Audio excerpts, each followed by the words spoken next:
The thing I'm going to talk about today is how to raise the quality of your articles, or probably some other things which you are going to publish. I'm going to talk about different voices that we deal with while publishing our articles. They are both editorial and your authorial voices. Your personal voice as an author. There is a dramatic statistics about how many papers published in academic journals are never cited, in fact. And the problem is probably because sometimes your article does not possess the quality of authenticity, does not possess the quality of being unique, being original, and doesn't have your personal voice. Various articles deal with this particular issue, and the findings I'm going to talk about today and would like to share with you today are also the findings of my own experience, as well as experience of other publishers. The things we are going to discuss today are, first of all, the issues of text authenticity. What does it really mean for a text to be authentic? Lots of other publishers, lots of researchers are searching for this particular quality in your article, and probably your text authenticity could help you both to be published and to be cited further on. Then we are going to talk about your voice and the place where your voice may take in your article. After it, we'll deal with some linguistic issues. Particularly, we'll talk about some useful self-identification expressions and intensifiers that really pertain to your voice in the article. As for the next point, these are the so-called in-text references. You all know about them, but we are going to look at them from another angle of view and to talk about how to respond to other sources, not just to include, but how to play with them in your text to add to your particular voice. And finally, I will be happy if you manage to measure your quality of your authorial voice, and will be able to improve your authorial voice by means of exercises and tasks, activities we are going to do today. So let's start. First of all, I would like to tell you that text authenticity is one of the main qualities of any original research. And I guess the thing why you are here today is because you are going to publish something, some results, some findings of your personal research. It means that your text should possess this characteristic, the characteristic of text authenticity. What is it in fact? Various authors deal with this issue and define this particular term in various aspects. The most frequent probably definition deals with two synonymic expressions, authenticity and originality of the text. And the authors define authenticity, first of all, as the quality of being original. So if you have original ideas, if you have original research, and if you have original findings, it means that your text is automatically authentic. Then Stephen Bailey, for example, he considered that original research or authentic research is equal to the expression of primary research. It means that your research has something unique in its basis. You're trying to find out something in the sphere which no one worked before in. You have found your niche, and you're working in your niche. That's why your research is primary and it possesses the quality of originality. It's authentic. And one more thing that deals directly to authenticity of your text is your academic honesty. Because most authors believe that your text is authentic only in case you do not plagiarize. If you have academic honesty, if you know how to make references, If you know how to refer to authorities and do not plagiarize, then your text is authentic. So these are different shades of meaning in the text authenticity, and I would like now you to answer the question, what is text authenticity for you? Could you please do the following? Let me have a look. Write in the chart now number 1, 2, or 3, or even you may choose various options at a time. If you believe that this is the definition of authenticity that relates to you. But it's mostly about originality. So I see various ideas. Okay. So your original niche, your original sphere of interest. Most of you indicate this particular aspect. And original ideas. Yes, as you can see, most authors believe that all of them deal with authenticity. You, of course, may mostly consider this or that aspect, but in fact, all of them deal with authenticity. And somehow, earlier or later, you will have to face all three aspects of authenticity.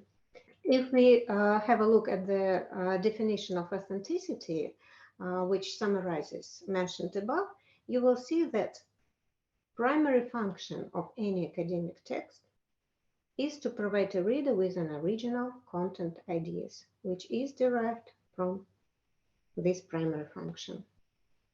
And in fact, this is what gives the text authenticity. It is also called content authenticity. And where could we really find this authenticity? Where is your voice? Where is your authorial voice? Where is your point of view in the article? Choose between various parts of the article.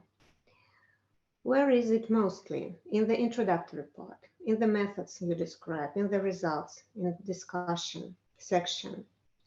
Probably in all of these parts, or in none of these parts, or mostly in the abstract. So in the introduction, the next part, next leading part, discussion. Some of you consider that all of the parts somehow indicate your position. And abstract, of course. Abstract is the thing where you start to present your personal position, your input, your findings, how much you've done in this sphere. Yes, the abstract usually starts the whole process of the way you sound. Well, I can but agree that in fact all of the parts definitely, all structural parts definitely indicate your voice. No matter what exactly you are writing about, you will write it as you see it, as you tried it, as you believe it should work. And it will be in all parts of the article. No matter whether it's just the introduction of the topic, still it is your personal view on the issue, or it's the discussion. Once again, this is your conclusion, your personal ideas once again. So your original ideas will, in fact, will be reflected in all structural parts. But structural parts are not only the only thing that is responsible for giving the auditor, the editor or the audience your position, your voice. Most, of course, is reflected in the content and in the way you present this content, particularly in the language itself. It means that we need some linguistic means, some particular vocabulary items that would help us to indicate our voice and intensify it, to make it a little bit louder. So the authorial ways, your individual voice in the text which you have written in the second language is created through various linguistic means. And these linguistic means include the so-called self-identification expressions. What are these expressions? In fact, these are the expressions that help to say directly that this is exactly your idea, this is exactly your method, this is exactly what you have done. So that's why very often here we refer to first personal pronouns. And we'll try to find the examples of this self-identification expression in particular parts of the article. So you do remember that in all parts of the article, we may find various expressions. All structural parts of the article really reflect your voice. Intensifiers are the words that indicate how the author refers to the issue, positively or negatively, whether the author doubts in some things or is absolutely sure about them. And these words, the words like definitely, certainly, must, intensifiers are also the indicators of authorial voice. And we are going to work with them as well, because they will also help us to intensify our voice. In your handouts, you've got a nice table, which will remain for you, that comprises both hedging phrases and intensifying phrases that work in both directions. Hedges help us to be quite polite, not to be straightforward, too categoric. Sometimes it's necessary if you are not sure, if you doubt in some ideas. But in case you are absolutely sure, in case it is your finding, and you are ready to provide the results, then you, of course, need to intensify this result. You will use this table to do the next activity, activity 2, where I would like to ask you to change the sentences, there are 6 of them, into both directions. For sentences 1, 2, and 3, you need to intensify. Use this linguistic means that would help to intensify the sentences. And as for the following, the remaining sentences 4, 5, and 6, here you will need to use hedges to smooth the effect, straightforward effect, and to make these sentences sound more polite and not so straightforward. Let's start with the first 3 sentences where you need to intensify your voice. For example, here we have quite smooth expression that industry might be one area. How could we make this statement stronger? Must be one area. Probably. Take another modal verb. Okay. Is definitely one area. Great ideas. Okay, so you see that we may change practically any part of the speech as we wish in order to sound stronger. Okay, the second sentence. Here, what are your suggestions here? Demonstrate is stronger than just seems. Proves, demonstrates, certainly help. Great. Number 3, a degree of familiarity. Could be useful. Okay, and in sentences 4, 5, and 6, we need to do the reversed thing. We need to change intensified sentences into more polite hedged variants. So here, as research clearly shows, quite a strong statement.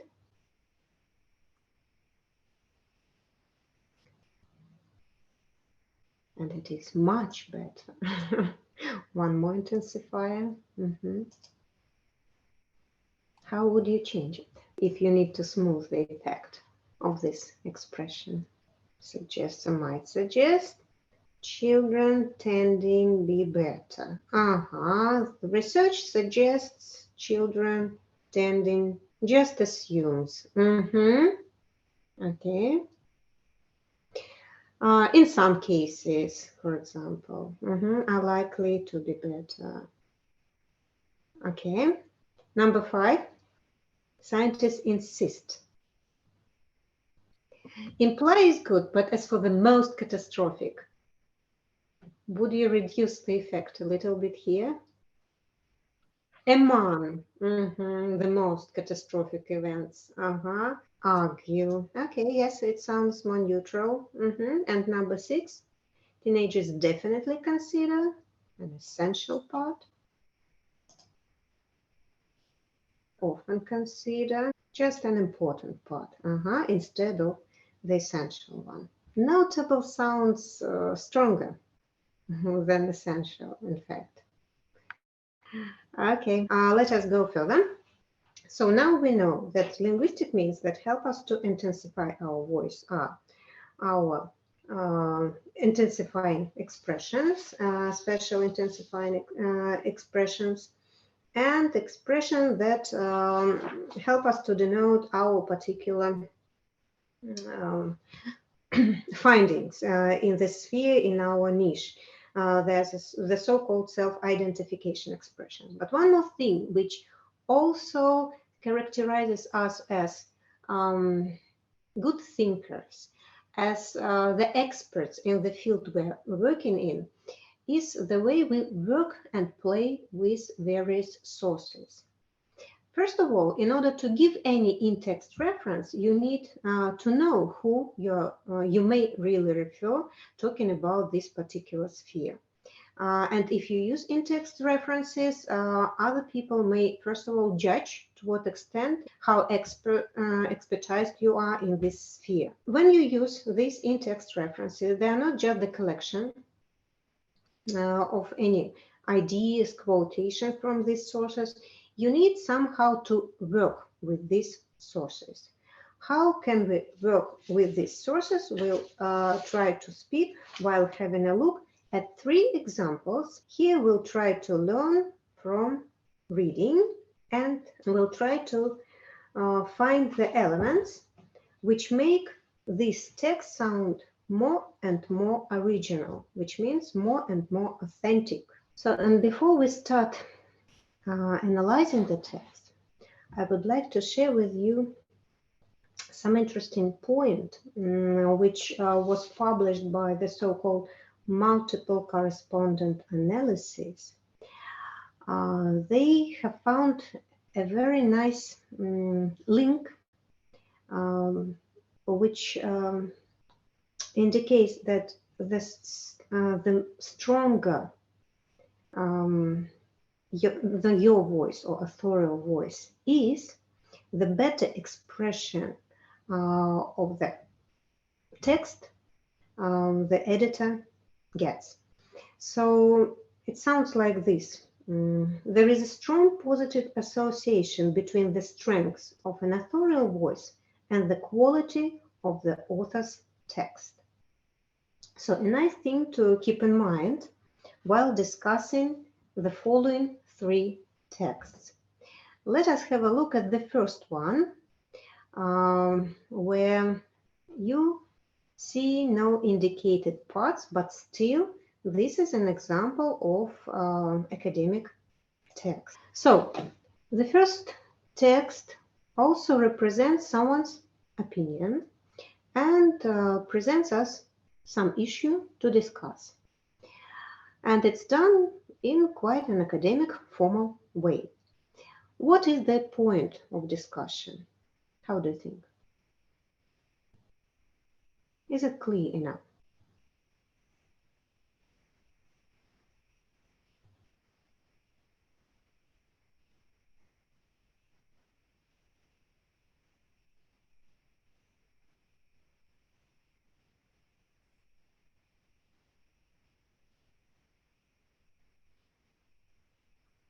What is the text about in general? Extended family. What's happening with this family? What's the tendency? The ties within the family members are not as close as before, but where is the author's voice? What's his or her opinion? Can we see it clearly? Probably a great deal of evidence. That is what can really somehow hint that the author is among those who were there in some of these articles, great deal of evidence. Okay, so in the second case, what is the topic here?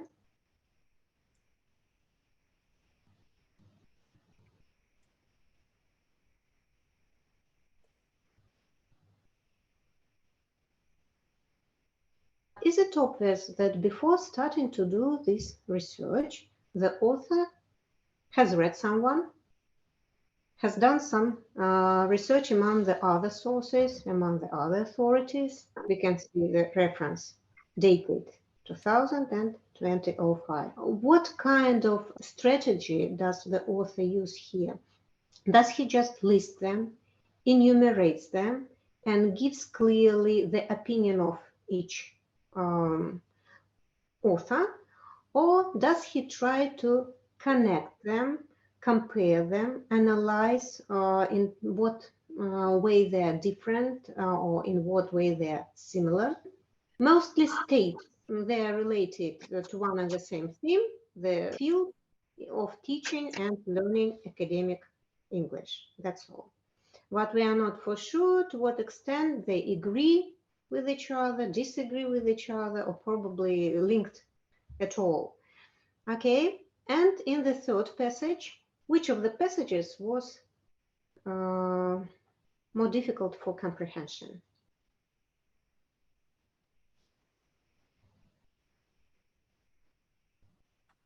So we've got links.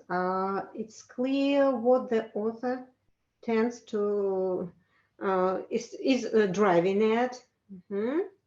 Well, and it's quite clear why all these people, all these authorities have happened to be in this text.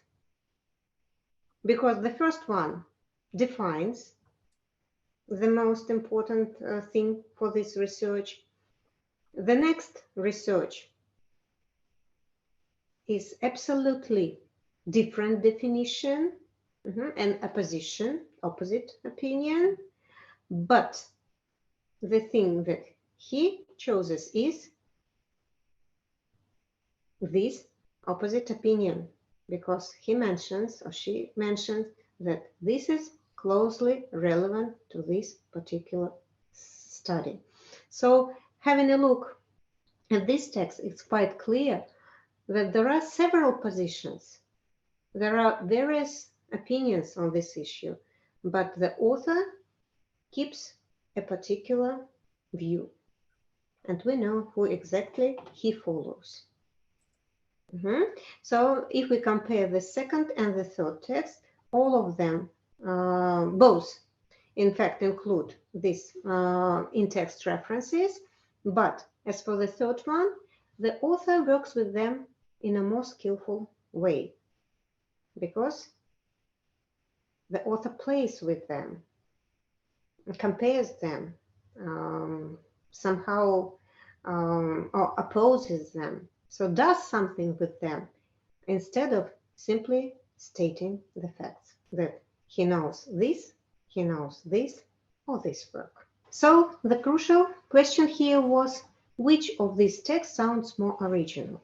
Anything about the authenticity of the text?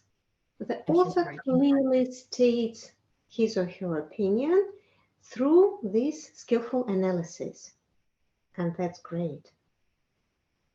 When we do not just state our opinion, we may back up our opinion, but do it skillfully through juxtaposition of various opinions. It's a talent. It's a skill, special skill that we need to learn. Okay, let us go further. Now we have talked about various strategies that we may use in order to intensify your authorial voice. Yes, we need first of all to intensify your voice, because this seminar is about how to find your voice. And I would like you to think a little bit and decide what areas are still quite weak for you. Which areas are blank or weak? What would you like to work on? So are there enough sufficient original ideas in your text? Are you good enough in playing with various sources that you put in your text? Are you skillful with linguistic means? For example, self-identification or intensifiers. Which of them could you improve? Which of the skill would you like to develop? So some of you would like still to find their niche in order to, first of all, to generate these original ideas and then write about them. Okay, coming up with original ideas as well. We'll talk about it now. Linguistic means. So you see, we always need some balance to find this balance between what ideas to put and how to put them. Linguistic means and the ideas, generated ideas. These are two main points that we as authors work on. You have probably indicated two most crucial spheres for any author, for any researcher, because in fact, when you have something to work with, when you have some ideas already, then you probably need to intensify your voice in terms to show that these ideas are unique, they're your ideas. I do remember a nice case from my experience when I published one of my first articles. I have tried hard. I wrote about how to combine various approaches in teaching writing. And the editor, after reading my text, the editor met me and we talked a lot. And she said to me the thing which I do remember up till now. She asked me, "That's all great. I do understand that there are several approaches. Now I understand how to combine them. But where are your ideas? What exactly have you done in this sphere?"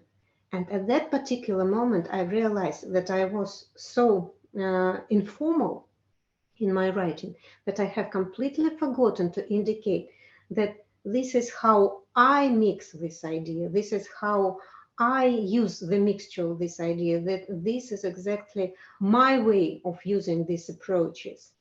But nowhere in the text I mentioned it. I haven't used something like self-identification expressions or any intensifiers. That's why it was quite unclear for the editor to realize that these particular ideas are not mine. So the editor really decided that I took them from somewhere else. The topicality of my work was obvious, but the findings were not. So that is why it's quite important to have both, to know both how to generate your ideas and how then bring them to the auditor, to the audience, to the reader in an original ways. As for the original ideas, if you are lucky enough and you have your niche and you have found your niche, then there will be no problem with your original ideas. But you may probably start with what we've read in the third text. You may start with analyzing various points of view, sometimes opposing points of view, sometimes similar points of view. And as soon as you start comparing, this is how you generate your original ideas already, because this is your analysis, something that no one has done before. So this is the beginning of generating your original ideas. Okay, and now time to work with your text or text that I'm going to provide you with. We are going to try to edit the text. And the first activity, one of the first final activities, activity 4, will be reading once again. Here are the two versions of a student's paragraph. we need to read the paragraph, version, first draft, final draft, compare these drafts, and then summarize what strategies a person may use to raise the text authenticity. Do you remember that at the beginning of our webinar, you mentioned that authenticity is equal to original ideas? Can we say that there are some original ideas here in the first text?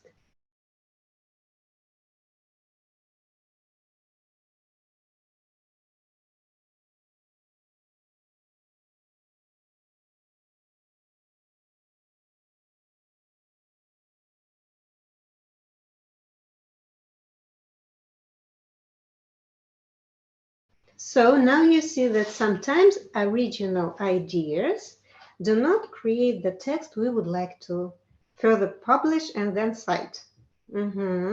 So, and we need to pack our original ideas into a more formal and probably acceptable way, required way, the way which is used in order to publish then our works and disseminate our works further. Well, yes, after the editing, after various several versions and writing several versions, the author still keeps to the same original ideas. Can we find the examples of these particular ideas in the second text?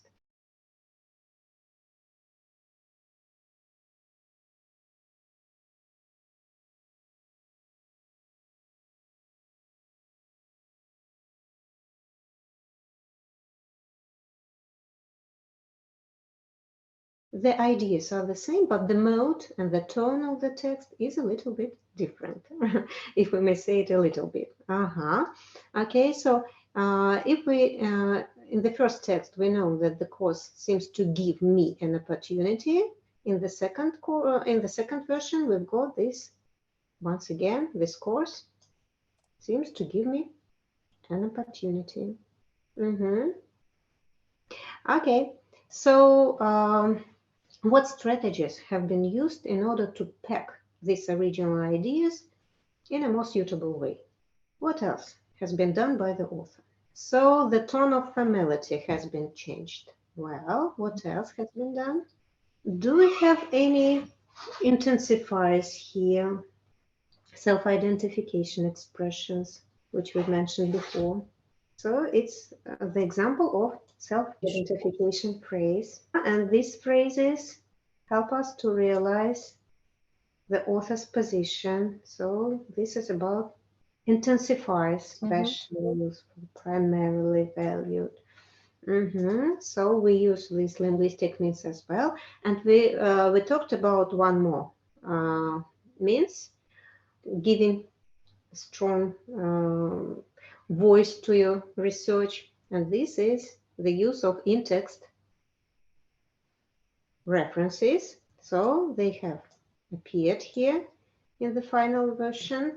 And once again, does the author simply state that there are such authorities in this field who also make research in this sphere, or tries to compare them, to play with them? So once again, this is an element of analysis, because she talks about skills that are valued by various groups. She grouped them, and she found evidence for each group. This is the element of analysis. And once again, it pertains to the authenticity of the text. It gives additional strength to your voice. Okay, so now if we summarize the strategies we mentioned already, they are use of self-identification expressions, use of intensifiers, but no, of course, in a reasonable way. Then making references, in-text references, to indicate that you are an expert in this area. You know who are the other people who are experts in this area as well. Moreover, you are ready to compare these views. You are ready to analyze these views. You are ready to analyze these sources and somehow distribute them, work with them, play with them.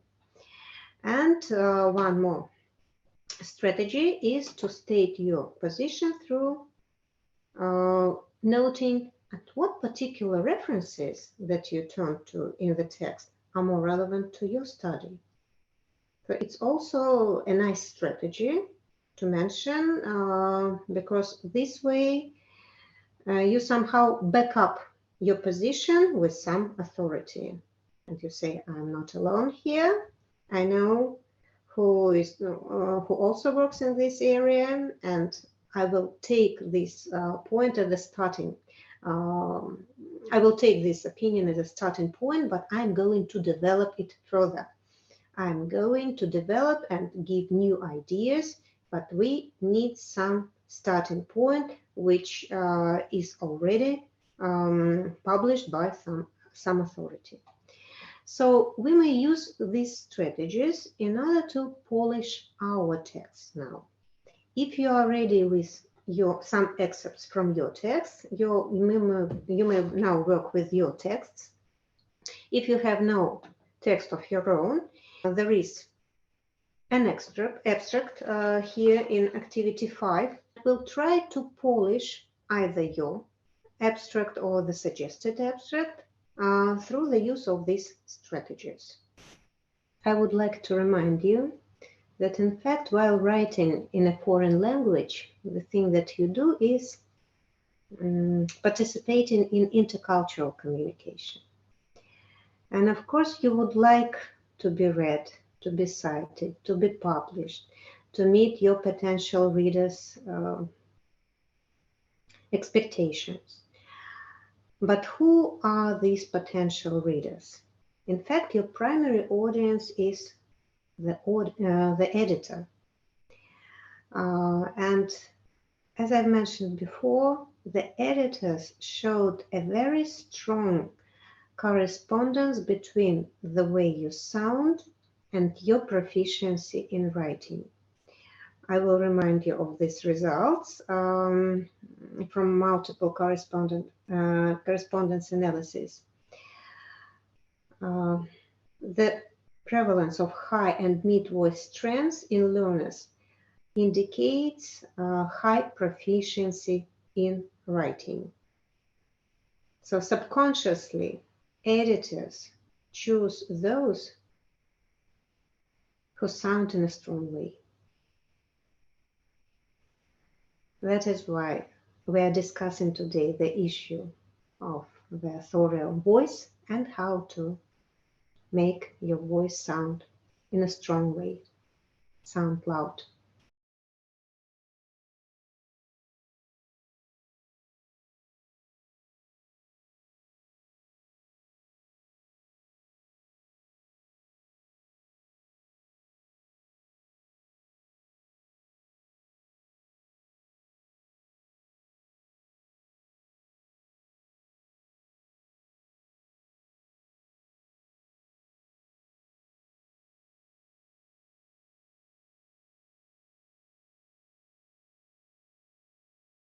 What exactly was done? For example, the algorithm was tested, something was defined, other things, other types were given. So where exactly the author points out her contribution? She mentioned that in this paper she clarifies. And what else? And just discusses. And some algorithm is given. But she doesn't put her particular contribution as something very vivid. I haven't tried to change the tone of formality. It was not the main aim, the primary aim of the changes, but I've tried to intensify that the issue is really quite urgent, that peer writing is also quite, it's quite urgent to analyze what peer writing may pertain and may contribute to teaching writing. I used several times pronoun I, and also tried to use more intense verbs. So that is the way how I would change it immediately in terms of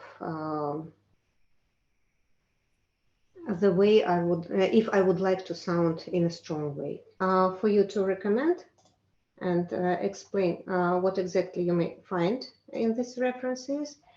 So, for example, in a handbook for international students, you may find various intensifiers and self-identification expressions. Here in academic writing skills level 3, there are certain exercises and activities which are specially designed to intensify your voice. And as for the next two sources, there are the articles where you may read about certain findings in this field, particularly in the field of authorial voice, how to assess it, what's the difference between authorial voice in an English-speaking culture and Russian-speaking culture, for example. What expressions may be used in order to indicate your identity in academic discourse. So this is mostly for those who would like to learn more about authorial voice. And the first two references are for those who would like to practice in the field of making your authorial voice sound louder.